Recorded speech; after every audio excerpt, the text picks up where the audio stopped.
Olá, pessoal, tudo bem?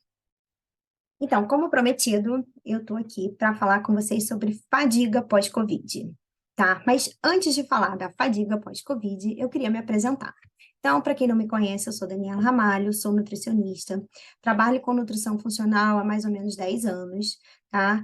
E meu foco de atendimento principal é gestante, lactante, saúde da mulher, a parte de fertilidade, atendo outras questões também, mas esse é o meu foco principal ali no consultório, tá?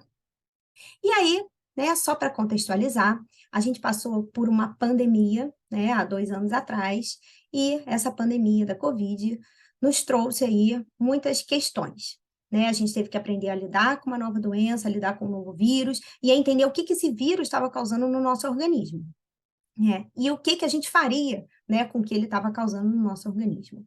Então, desde ali do ano passado, eu venho estudando, né, ali junto com vários profissionais liderados ali pelo Dr. Guilherme Peck, né, que é uma das maiores autoridades ali em Covid, pós-Covid, e a gente fez o curso de formação, a mentoria, e sempre há muita discussão em torno disso, muito estudo e muita discussão, né, em torno da fisiopatologia, do que se pode fazer, né, dos sintomas que estão surgindo, do que a gente tem visto.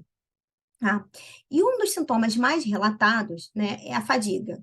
A fadiga, diferente do cansaço, é aquele cansaço que não resolve. Você pode tirar férias, você pode, né, dormir muito, você pode descansar, relaxar, que parece que não passa.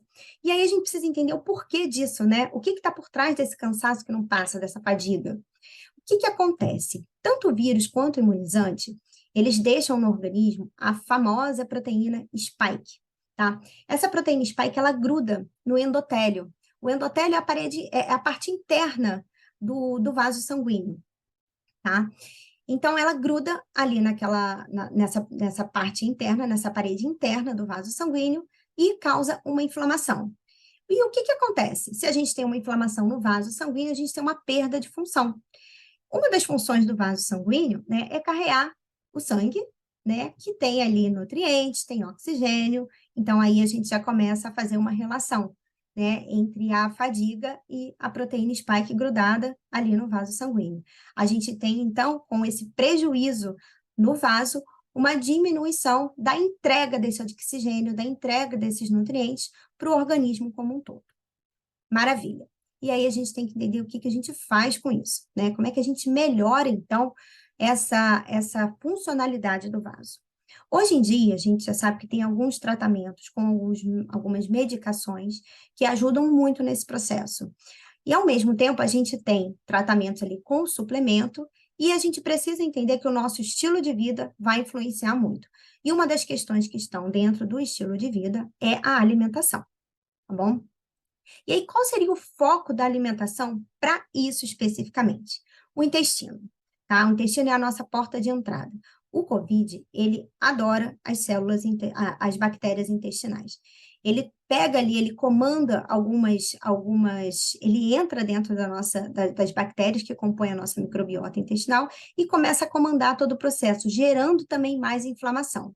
Então, a gente soma a inflamação do endotélio, a inflamação gerada ali no intestino, porque ele assume o controle dessas bactérias, e a gente vai entendendo que há, então, uma inflamação sistêmica. Então, a gente tem um quebra-cabeça, né? A gente vai ter que encaixar, né? A gente vai ter que usar várias ferramentas para a gente melhorar essa inflamação como um todo.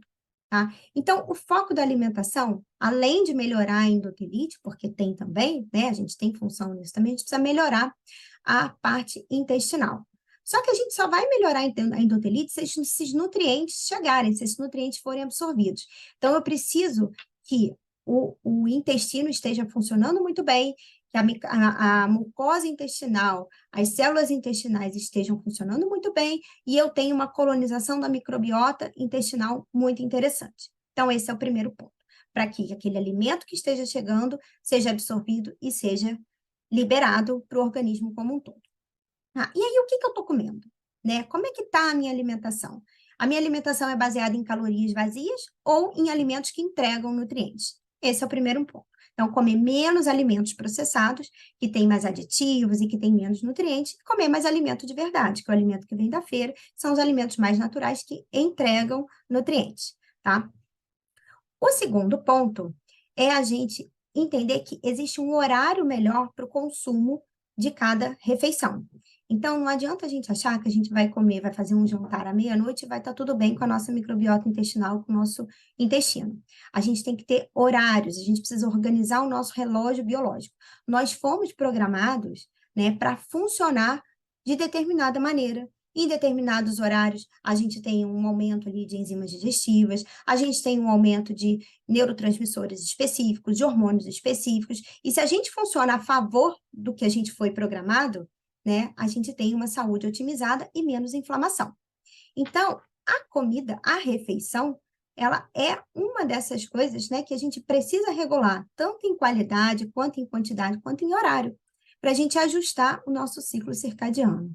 Então, eu preciso, para eu ter uma boa resposta de melatonina, um aumento de melatonina, que é um hormônio que é produzido no sono, que faz toda uma reparação intestinal contribuindo para esse ambiente mais anti-inflamatório, eu preciso jantar cedo, eu preciso jantar com qualidade. Se eu tiver alimentos ali que aumentem, por exemplo, muito a minha glicemia, a minha insulina, vai demorar mais para essa melatonina aumentar. Então, eu preciso regular todo o meu esquema alimentar com o que eu vou comer e o horário que eu vou comer ao longo do dia, para eu conseguir ajustar todas essas regulações hormonais, neurotransmissores, de enzimas digestivas para ajudar no processo digestivo, absortivo, tá? Então, esse é um segundo ponto.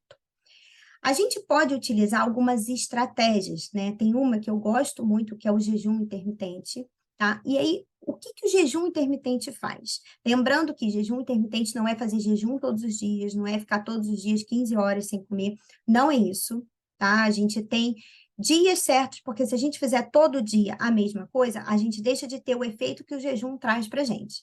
Então, o jejum intermitente consiste em ficar um período não alimentado, e aí, durante esse período, né, a gente vai ter algumas respostas metabólicas que vão favorecer o aumento de enzimas antioxidantes endógenas. Então, é como se a gente fizesse com que o nosso organismo, por ele mesmo, começasse a gerar enzimas que vão anti-inflamar, antioxidar o organismo, tá? Então, a gente tem uma estratégia externa, a gente come melhor, uma comida que vai gerar que vai nos dar mais nutrientes, que vai gerar mais antioxidação, mais anti-inflamação, e a gente tem uma resposta interna de uma melhor resposta antioxidante e anti-inflamatória frente o organismo, frente a essa inflamação, tá? Uma outra coisa que é interessante que o jejum faz, e é bem importante, é diminuir, é fazer com que as células que estão hiperreativas, né, e isso acontece quando a gente tem uma endotelite, a gente tem um processo inflamatório onde células do sistema imunológico, elas ficam muito hiperreativas. E a gente faz com que essas células, essas células, elas morram, tá? Elas mesmas se matem. Então, o jejum, ele é um pequeno estressor para o organismo, porque você ficar sem comer estressa um pouco o organismo, mas é um estresse que não vai piorar a inflamação. É um estresse que vai ajudar a melhorar, que vai fazer com que o organismo, para se defender desse estresse, gere enzimas antioxidantes e melhore o quadro como um todo, melhorando a anti-inflamação e antioxidação e melhorando nesse sentido de diminuição dessas células que estão mais hiperreativas, substituindo, então, por células novas, que vão estar mais organizadas, equilibradas ali para ajudar no todo o restabelecimento do organismo, tá? Então, a gente precisa entender aonde a gente precisa atuar, quem é aquele indivíduo que está ali na minha frente, né? Como é que eu posso, o que que eu preciso incluir na rotina de vida dele, na alimentação, como suplementação e se precisa de medicação, para a gente conseguir melhorar essa fadiga. Existem algumas deficiências nutricionais também relacionadas à fadiga, então a gente precisa avaliar a deficiência de ferro, que também é muito comum nesses pacientes, tá? Então a gente precisa avaliar a ferritina, né? A gente precisa avaliar o índice de saturação de transferrina, como é que está o magnésio, que é importante para essa função endotelial, como é que está o zinco. Então, tem vários nutrientes ali que são importantes para isso também. Vitamina C é importante para essa questão do endotélio, ômega 3. Então, como é que é a alimentação desse indivíduo? Como é que era antes? Esse indivíduo já era inflamado, pegou a doença e aí ficou mais inflamado, piorou, né? Então, a gente vai precisar ajustar a base, que é o estilo de vida, depois a gente entra, né, com suplementação e entra com medicação, se necessário, tá? Lembrando que gestantes não podem fazer jejum intermitente, tá? E jejum intermitente também não é para qualquer um. A gente precisa muitas vezes de um processo de adaptação, então não saiam ficando em jejum. Tem uma maneira, né, de como você vai sair do jejum, o que que você vai consumir primeiro, senão não adianta nada, tá? Então existem toda uma estratégia por trás, né, de cada coisa que a gente faça, de cada implementação que a gente faça alimentar. Tem um jeito melhor para a gente otimizar, senão a gente faz a estratégia e a estratégia não funciona, certo? Então, gente, esses são os pontos, né, onde a nutrição pode ajudar. Então, recapitulando, uma melhor alimentação para melhorar a microbiota intestinal e a integridade intestinal, diminuir alguns alimentos que possam piorar processos alergênicos, aumentando ainda mais um processo inflamatório sistêmico, e incluir nutrientes ali, tanto da alimentação quanto da suplementação, que vão atuar diminuindo o processo da endotelite em si. Estratégias como jejum intermitente podem ser interessantes para a gente aumentar, então, enzimas antioxidantes e diminuir essas células que estão hiperreativas e controle como um todo do estilo de vida. Sono, os horários, né? Sono, os horários que você vai incluir cada refeição, o horário que você deita, o horário que você levanta. Exercício físico é algo que pode ser que tenha que ficar sem por um momento, por um período, e depois a gente inclui esse exercício, tá? Então, isso tem que ser avaliado. Então, é um controle de vida como um todo. Não é só tomar um remédio, não é só tomar um suplemento. Para a gente melhorar a fadiga, a gente precisa ter um olhar bem integrativo para esse paciente, tá bom? Então, gente, o que eu queria trazer hoje para vocês era isso. Espero que vocês tenham gostado. E qualquer dúvida, a gente vai conversando, coloca aqui nos comentários e a gente continua a nossa conversa, tá bom? Até a próxima, então.